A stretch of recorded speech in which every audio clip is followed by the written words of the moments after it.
నమస్తే, welcome to 6 TV. నా పేరు శాలిని. ఈరోజు పలు వార్తాపత్రికలో ఉన్నటువంటి ప్రధాన అంశాలు ఒకసారి చూద్దాం.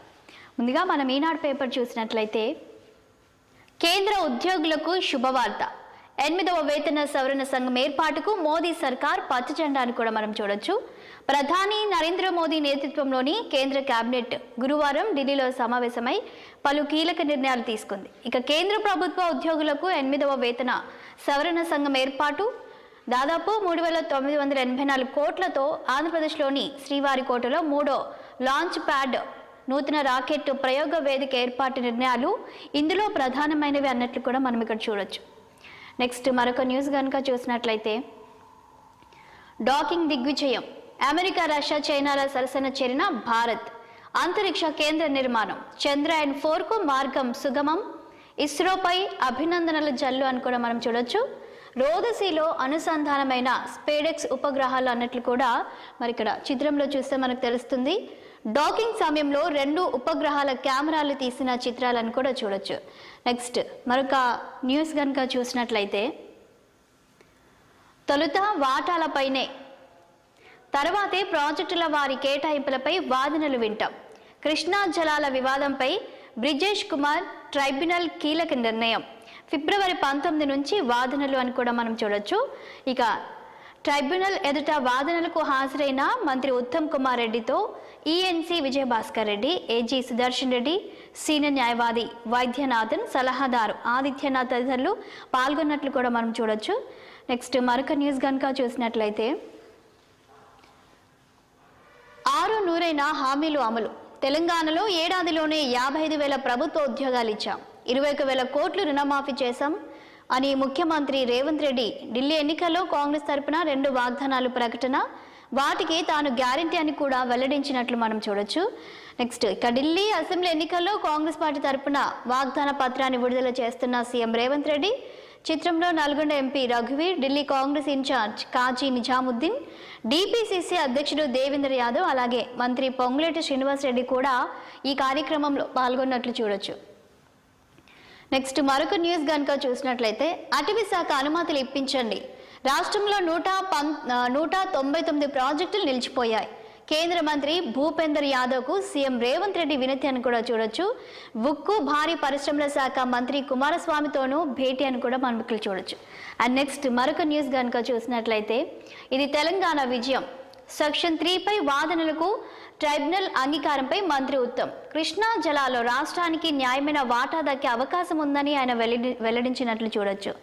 ఇక నెక్స్ట్ మరొక బిగ్ న్యూస్ చూసినట్లయితే అక్రమాలకు తావు లేదు, దురుద్దేశం కూడా లేదు. ఫార్ములా ఈ ఆపరేషన్కు డబ్బు చెల్లించాలని చెప్పా. నిబంధనల మేరకు నడుచుకోవాల్సింది అధికారులే. ఈడీ విచారణలో స్పష్టం చేసిన కేటీఆర్ అని కూడా మనం ఇక్కడ హెడ్లైన్స్లో చూడొచ్చు. నెక్స్ట్ మరొక న్యూస్ కనుక చూసినట్లయితే సైఫ్ అలీ ఖాన్కు కత్తిపోట్లు. ఇంట్లోకి చొరబడి పొడిచిన దుండగుడు, తీవ్ర గాయాలు, ఆసుపత్రిలో శస్త్రచికిత్స, ప్రాణాపాయం లేదన్న వైద్యులను మనం చూడొచ్చు. అండ్ నెక్స్ట్ మరొక న్యూస్ కనుక చూసినట్లయితే ఎమ్మెల్యేల అనర్హతపై సుప్రీంకోర్టును ఆశ్రయించిన భారాస. 53 లక్షల టన్నుల ధాన్యం సేకరణ. నెక్స్ట్ మరొక న్యూస్ కనుక చూసినట్లయితే లైట్ డిటెక్టర్ పరీక్షలకు నేను సిద్ధమని కూడా మరి కేటీఆర్ చెప్పినట్లు ఇక్కడ మనం చూడొచ్చు. నెక్స్ట్ మరొక న్యూస్ కనుక చూసినట్లయితే దక్షిణ బస్తర్ దద్దరిల్లింది. ఎన్కౌంటర్లో 17 మంది మావోయిస్టుల మృతి. ఛత్తీస్గఢ్లో అడవులను చుట్టుముట్టిన 1,500 మంది జవాన్లను కూడా మనం ఇక్కడ చూడొచ్చు. నెక్స్ట్ మరొక న్యూస్ కనుక చూస్తే హైదరాబాద్లో కాల్పుల అనంతరం పరారవుతున్న నిందితులు. కర్ణాటక, తెలంగాణలో దుండగుల కాల్పులు. బీదర్లో ఏటీఎం సిబ్బందిపై తూటాలు. దీంట్లో ఒకరు మృతి చెందినట్లు చూడొచ్చు. 93 లక్షలు దోచుకొని హైదరాబాద్కు నగరం నుంచి రాయ్పూర్ వెళ్లే యత్నం అన్నట్లు కూడా మనం చూడొచ్చు. ట్రావెల్స్ సిబ్బందిపై దాడి, ఒకరి పరిస్థితి విషమం అన్నట్లు కూడా మనం ఇక్కడ చూస్తూ ఉన్నాము. ఇవి ఈనాడు పేపర్లో ఉన్నటువంటి మెయిన్ హెడ్లైన్స్. ఇక సాక్షి పేపర్లో ఉన్నటువంటి హెడ్లైన్స్ కనుక ఒకసారి చూసినట్లయితే సుప్రీం జడ్జిగా జస్టిస్ చంద్రన్. పట్నా హైకోర్టు ప్రధాన న్యాయమూర్తి జస్టిస్ కె వినోద్ చంద్రన్ గురువారం సుప్రీంకోర్టు జడ్జిగా ప్రమాణం చేశారని కూడా మనం చూడొచ్చు. గణతంత్ర వేడుకలకు సుబియాంతో. ఢిల్లీలో జరిగే భారత గణతంత్ర వేడుకలకు ఇండోనేషియా అధ్యక్షుడు ప్రబోవో సుబియాంతో ముఖ్య అతిథిగా హాజరు కానున్నారు అన్నట్లు కూడా మనం ఇక్కడ చూస్తూ ఉన్నాం. నెక్స్ట్ మరొక న్యూస్ కనుక చూసినట్లయితే హక్కులు హుల్లక్కే కృష్ణా జలాలపై రాష్ట్ర హక్కుల పరిరక్షణలో చంద్రబాబు సర్కార్ ఘోర వైఫల్యం. ప్రభుత్వ తీరును తీవ్రంగా తప్పుపడుతున్న నీటిపారుదల రంగ నిపుణులను కూడా మనం ఇక్కడ చూడొచ్చు. సెక్షన్ 3 కింద జారీ చేసినటువంటి ఈ విధి విధానాలు విభజన చట్టానికి విరుద్ధం. వాటి ప్రకారం నీటిని పంపిణీ చేయాలంటే విభజన చట్టాన్ని సవరించాల్సిందే అన్నట్లు కూడా ఇక్కడ హెడ్లైన్స్లో చూడొచ్చు. అండ్ విభజన చట్టాన్ని సవరించే అధికారం పార్లమెంట్దే. చట్టాన్ని సవరించకుండా సెక్షన్ 3 కింద జారీ చేసిన విధి విధానాలు చెల్లుబాటు కావంటున్న నిపుణులు. ఆ కోణంలో సుప్రీంకోర్టులో వాదించడంలో టీడీపీ కూటమి ప్రభుత్వం విఫలం.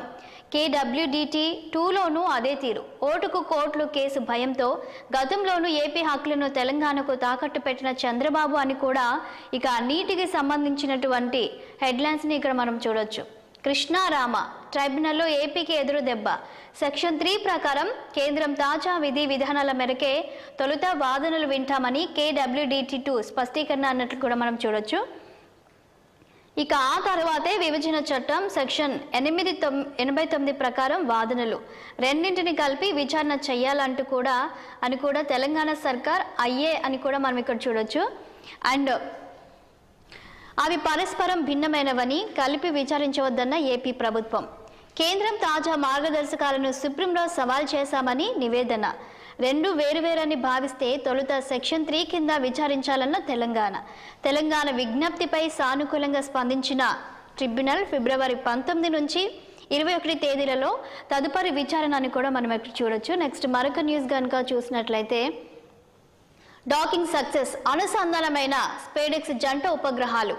అమెరికా, రష్యా, చైనా తర్వాత ఈ సాంకేతికతను సాధించిన 4వ దేశంగా భారత్ ఘన విజయం సాధించిందని కూడా మనం ఇక్కడ చూడొచ్చు.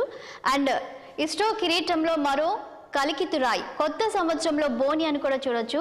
ప్రధాని సహా ప్రముఖుల నుంచి హర్షాతి రేఖలు వినిపిస్తున్నట్లు కూడా మనం ఇక్కడ చూడొచ్చు.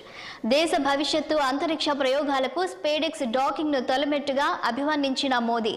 చంద్రయాన్ 4 గగన్యాన్ ప్రయోగాలకు ఈ సాంకేతికత దోహదపడుతుందన్న ఇస్రో శాస్త్రవేత్తలను కూడా మనం ఇక్కడ చూడొచ్చు.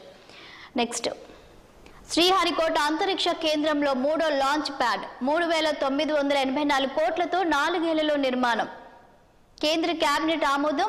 New generation launch vehicle programme సహా ఇస్రో భవిష్యత్తు మిషన్లకు దోహదం.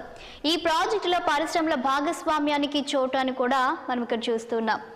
నెక్స్ట్ మరొక న్యూస్ కనుక చూసినట్లయితే పెన్ పేపర్ పద్ధతిలోనే నీట్ యూజీ. ఒకే రోజు ఒకే షిఫ్ట్లో OMR విధానంలో పరీక్ష. అక్రమాలకు తావు లేకుండా పరీక్ష నిర్వహణకే ఈ విధానం అని కూడా మనం ఇక్కడ చూస్తున్నాము. నీట్కి సంబంధించి నేషనల్ టెస్టింగ్ ఏజెన్సీ ప్రకటించినట్లు కూడా చూడొచ్చు. రాధాకృష్ణన్ కమిటీ సిఫారసులను పట్టించుకొని NTA NMC నిర్ణయం ప్రకారం పెన్ను పేపర్ విధానానికి మొగ్గు చూపుతున్నట్లు కూడా మనం ఇక్కడ నీట్కి సంబంధించిన హెడ్లైన్స్ని చూడొచ్చు. ఇక మనం ఈనాడులో చూసినట్లుగానే సైఫ్ అలీ ఖాన్కు కత్తిపోట్లు. ముంబైలోని బాంద్రా వెస్ట్ నివాసంలో దాడి చేసిన దుండగుడు. ఇక్కడ ఈ చిత్రంలో ఉన్న అతన్ని అనుమానిస్తున్నట్లు పోలీసులు మనం చూడొచ్చు. దొంగతనం కోసం ఇంట్లోకి వచ్చి అఘాయిత్యమని సైఫ్ శరీరంపై 6 చోట్ల గాయాలు. వెంటనే ఆసుపత్రికి తరలించు. శస్త్రచికిత్స చేసి వెన్నెముక నుంచి కత్తిమొన తొలగించిన వైద్యులు. తప్పిన ప్రాణాప్రాయం. నిలకడగా సైఫ్ ఆరోగ్యం.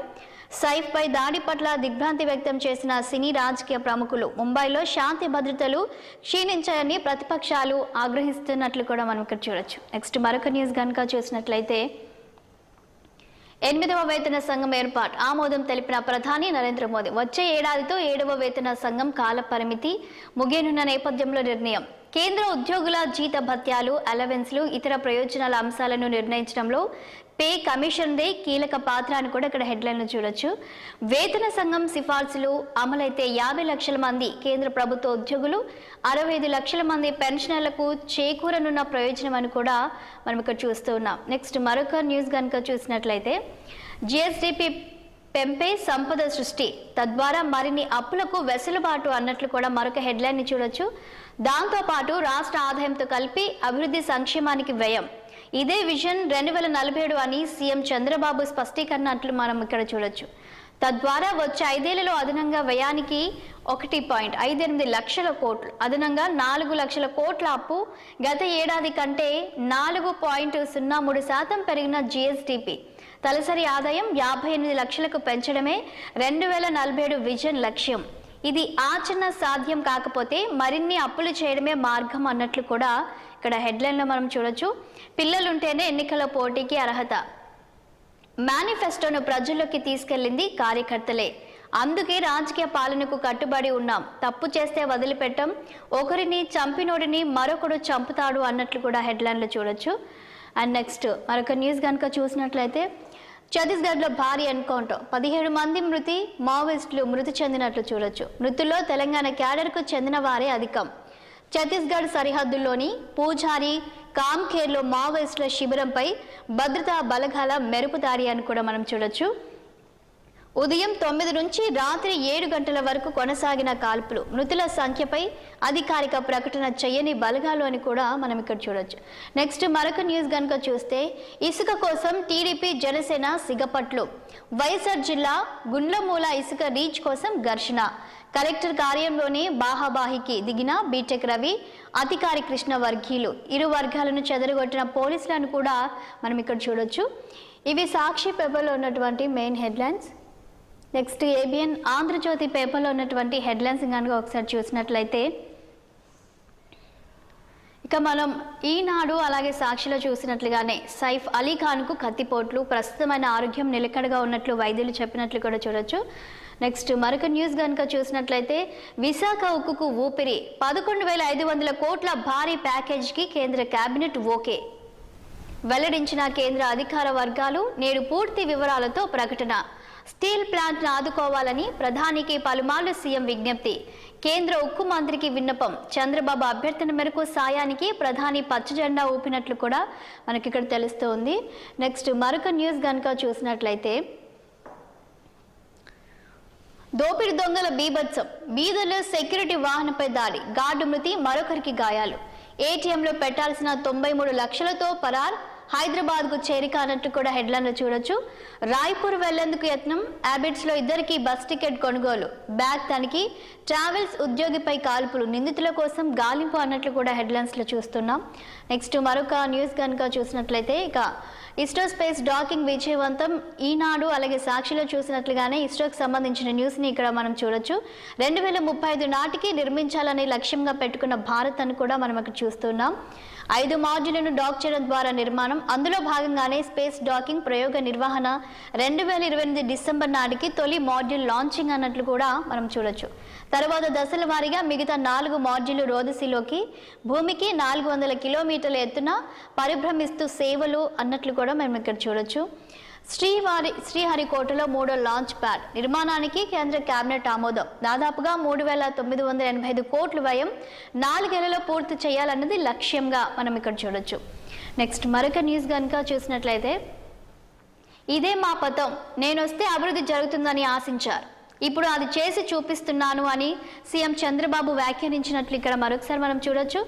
7 నెలల్లో 4 లక్షల కోట్ల రూపాయల పెట్టుబడులు. మళ్లీ పట్టాలెక్కిన అమరావతి పోలవరం. ప్రతి కుటుంబానికి ఇల్లు, నీళ్లు, విద్యుత్, గ్యాస్. 2 పిల్లలు ఉంటేనే ఎన్నికల పోటీకి అవకాశం ఇవ్వాలని చంద్రబాబు నిర్ణయించినట్లు కూడా మనం ఇక్కడ చూడొచ్చు. 2047 నాటికి 347 లక్షల కోట్ల రూపాయలు ఆర్థిక వ్యవస్థగా రాష్ట్రం. తలసరి ఆదాయం 58.14 లక్షలకు పెంచడమే లక్ష్యం. వైసీపీ హయాంలో రాజధాని అమరావతిని భ్రష్టు పట్టించారు. పోలవరాన్ని గోదాట్లో కలిపేశారు. పారిశ్రామికవేత్తలు పారిపోయేలా చేశారని సీఎం వ్యాఖ్యానించినట్లు చూడొచ్చు. అండ్ నెక్స్ట్ మరొక న్యూస్ కనుక చూసినట్లయితే, విజయవాడ హైవేపై ట్రాఫిక్ జామ్. రైల్వే బ్రిడ్జి వద్ద ఇరుక్కున్న కంటైనర్, 4 కిలోమీటర్ల మేర నిలిచిన వాహనాలు. హైదరాబాద్కు భారీగా ప్రజల తిరుగు ప్రయాణం, రోడ్లపై వాహనాల బారులు. ఇక సంక్రాంతికి వెళ్ళిన వాళ్ళందరూ కూడా ఇక సిటీకి వస్తున్నట్లు మనం చూడొచ్చు. ఇక దానివల్లే విజయవాడ హైవేపై ఫుల్ ట్రాఫిక్ జామ్ అయినట్లు కూడా తెలుస్తోంది. పూటుగా తాగేశారు. ఏరులై పారిన మద్యం. సంక్రాంతి 3 రోజుల్లో 400 కోట్ల అమ్మకాలు. సాధారణం కంటే 160 కోట్లు ఎక్కువ అన్నట్లు కూడా మనం ఇక్కడ చూస్తున్నాం. నెక్స్ట్ మరొక న్యూస్ కనుక చూసినట్లయితే, రేపటి నుంచే డయాఫ్రమ్ వాల్ పనులు. T5 కాంక్రీట్ మిశ్రమానికే జలసంఘం ఓటు. సిఎస్ఎంఆర్ఎస్ సిఫారసుకు ఆమోదం. పోలవరం ప్రాజెక్టు అథారిటీకి సమాచారం. సీఎం ఆమోదించగానే ముందుకు ఈ ఏడాది చివరికల్లా పనుల పూర్తికి బావరకు గడువు అన్నట్లు కూడా మనం చూడొచ్చు.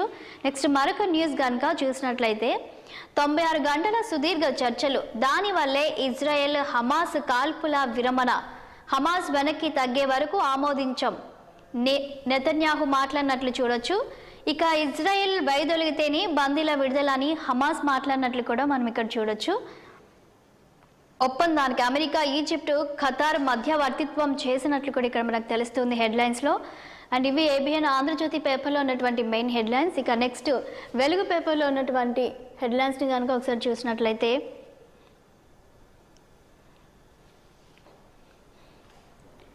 కుంభమేళాపై గూగుల్ గులాబీల వర్షం. ప్రముఖ సెర్చ్ ఇంజిన్ గూగుల్ కుంభమేళాను సృజనాత్మకంగా సెలబ్రేట్ చేసింది. కుంభమేళా మహాకుంభ్ అని సెర్చ్ చేయగానే గులాబీ రేకుల వర్షం పడినట్లు కనిపించే వర్చువల్ యానిమేషన్ను జోడించింది అని కూడా మనం ఇక్కడ చూడొచ్చు. అండ్ నెక్స్ట్ మరొక న్యూస్ కనుక చూసినట్లయితే హైదరాబాద్లో చేజింగ్. ఉదయం బీదర్లో ఏటీఎం క్యాష్ రిఫిల్ వ్యాన్ సిబ్బందిపై దొంగల ముఠా కాల్పులు అన్నట్లు కూడా మనం చూడొచ్చు.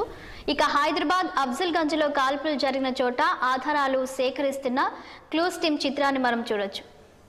నెక్స్ట్ మరొక న్యూస్ కనుక చూసినట్లయితే అవినీతిని అడ్డుకుంటే హామీలన్నీ అమలు, మోదీ కేజ్రీవాల్ పేర్లు మాత్రమే వేరు, ఇద్దరి చేతులు ఒక్కటే. వాతావరణంతో పాటు రాజకీయ కాలుష్యం పెరిగిపోయిందని వ్యాఖ్య. ఢిల్లీ అసెంబ్లీ ఎన్నికల్లో కాంగ్రెస్ గ్యారంటీల పోస్టర్ విడుదల. పవర్లోకి వస్తే 300 యూనిట్ల వరకు ఫ్రీ కరెంట్, 500 రూపాయలకే గ్యాస్ ఇస్తామని హామీ ఇచ్చినట్లు మనం చూడొచ్చు. ఈ కార్యక్రమంలో తెలంగాణ సీఎం రేవంత్ రెడ్డి పాల్గొని మాట్లాడినట్లు చూడొచ్చు.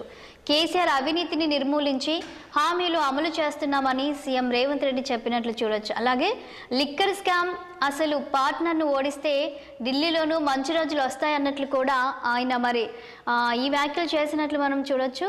నెక్స్ట్ మరొక న్యూస్ కనుక చూసినట్లయితే అటవీ అనుమతులు ఇవ్వండి, 161 ప్రాజెక్టులు ఆగిపోయినాయి. ఆర్టీసీ బస్సులను ఈ మోడల్లోకి మార్చేందుకు సహకరించండి. కేంద్ర ప్రభుత్వానికి సీఎం రేవంత్ రెడ్డి విజ్ఞప్తి.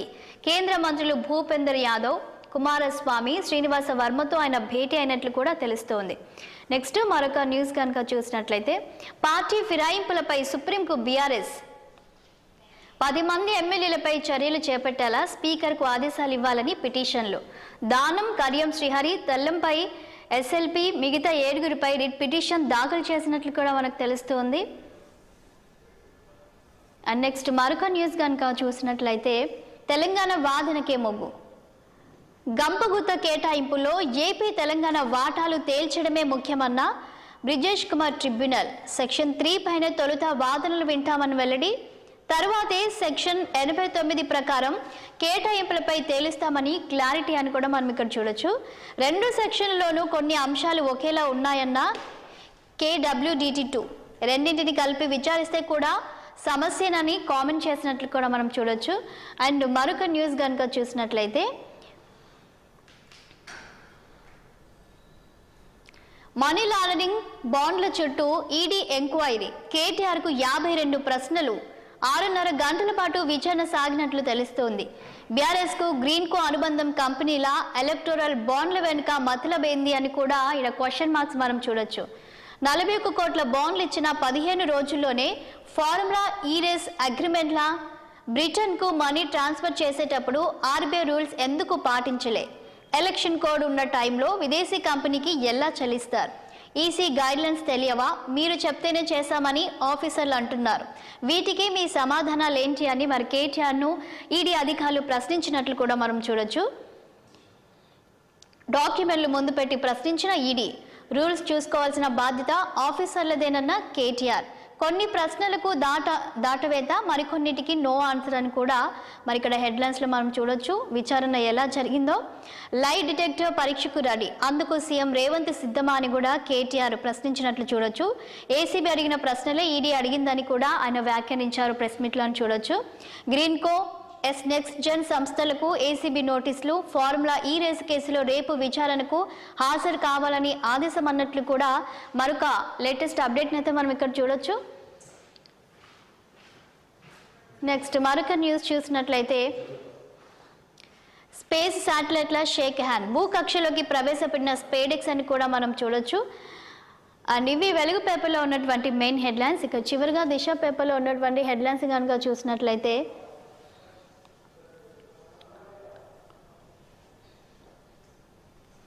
స్పేడెక్స్ డాకింగ్ సక్సెస్, హైదరాబాద్లో కాల్పుల కలకలం. మోదీ కేజ్రీవాల్ ఇద్దరు ఒకటే, వీళ్ళు ఢిల్లీకి చేసిందేమీ లేదు, ఇద్దరు కలిసి రాజకీయ కాలుష్యాన్ని పెంచి పోషించారని కూడా ఢిల్లీలో సీఎం రేవంత్ రెడ్డి ఈ వ్యాఖ్యలు చేసినట్లు చూడొచ్చు. ఇక కేంద్ర మంత్రితో సమావేశమైన సీఎం రేవంత్ రెడ్డి మంత్రులని కూడా మనం చూడొచ్చు. పర్మిషన్ లేక నిలిచిన 161 ప్రాజెక్టులు, అటవీ పర్యావరణ శాఖ అనుమతులు మంజూరు చేయండి, ఆర్టీసీ బస్సులను ఎలక్ట్రిక్ మోడ్లోకి మార్చేందుకు సహకరించండి, కేంద్ర మంత్రులకు సీఎం రేవంత్ రెడ్డి వినతులని కూడా మనం ఇక్కడ చూడొచ్చు. అండ్ నెక్స్ట్ మరొక న్యూస్ కనుక చూసినట్లయితే, సింగపూర్కు సీఎం రేవంత్, ఆ తర్వాత దావోస్ టూర్, రాష్ట్రానికి భారీ పెట్టుబడుల లక్ష్యం, ఫ్యూచర్ సిటీ, గ్రీన్ ఎనర్జీపై ఫోకస్, వరల్డ్ ఎకనామిక్ ఫోరం వార్షిక సదస్సుకు అటెండ్ అవబోతున్నట్లు కూడా మనకు తెలుస్తుంది సింగపూర్లో. నెక్స్ట్ మరొక న్యూస్ కనుక చూసినట్లయితే, ఇక వెలుగులో చూసినట్లుగానే ఇక్కడ కేటీఆర్కి సంబంధించిన న్యూస్ని చూడొచ్చు. ఫెమా రూల్స్ ఎందుకు పాటించలేదు, అనుమతి లేకుండా విదేశాలకు నిధులు బదిలీ చేయడం నేరమని తెలుసా అనే క్వశ్చన్స్ ఈడీ అధికారులు కేటీఆర్ని అడిగినట్లు మనకు తెలుస్తోంది. బ్రిటన్ పౌండ్స్ రూపంలో చెల్లింపునకు ఆర్బీఐ పర్మిషన్ అక్కర్లేదా, స్పాన్సర్షిప్ సంస్థ సీజన్ 10 నుంచి ఎందుకు తప్పుకుంది, ఎఫ్ఈఓకు స్పాన్సర్స్ ఎంత చెల్లించారు, ప్రైవేట్ సంస్థలకు నష్టం వస్తే ప్రభుత్వం నుంచి ఎందుకు చెల్లించారు, ఫార్ములా ఈ కార్ రేస్ కేసులో కేటీఆర్ పై ఈడీ ప్రశ్నల వర్షం అని మనం చూడొచ్చు. దాదాపుగా 40 ప్రశ్నలు 7 గంటల పాటు విచారణ జరిగినట్లు కూడా మనం ఇక్కడ చూడొచ్చు. ఈడీ విచారణ అనంతరం మీడియాతో మాట్లాడుతున్న కేటీఆర్ అని కూడా చూడొచ్చు. ఇక లై డిటెక్టర్ టెస్ట్కు నేను రెడీ, రేవంత్ రెడ్డి నువ్వు రెడీనా అని కూడా ఆయన మరి అక్కడ క్వశ్చన్ చేసినట్టు మనం చూడొచ్చు ప్రెస్ మీట్లో. కేసులపై బహిరంగ చర్చకు సిద్ధం, డేట్ టైం నువ్వే ఫిక్స్ చేయి, నేను వస్తా, ఏసీబీ ఈడీ ఒకే రకమైన ప్రశ్నలు అడిగాయి. ఈడీ విచారణ అనంతరం మాజీ మంత్రి కేటీఆర్ ఈ వ్యాఖ్యలు చేసినట్టు కూడా మనం చూడొచ్చు. ఇక ఇవి ఈరోజు పలు వార్తా పత్రికల్లో ఉన్నటువంటి ప్రధాన అంశాలు. మరిన్ని అప్డేట్స్ కోసం చూస్తూనే ఉండండి 6 టీవీ, సామాన్యుడి ఆరో ప్రాణం.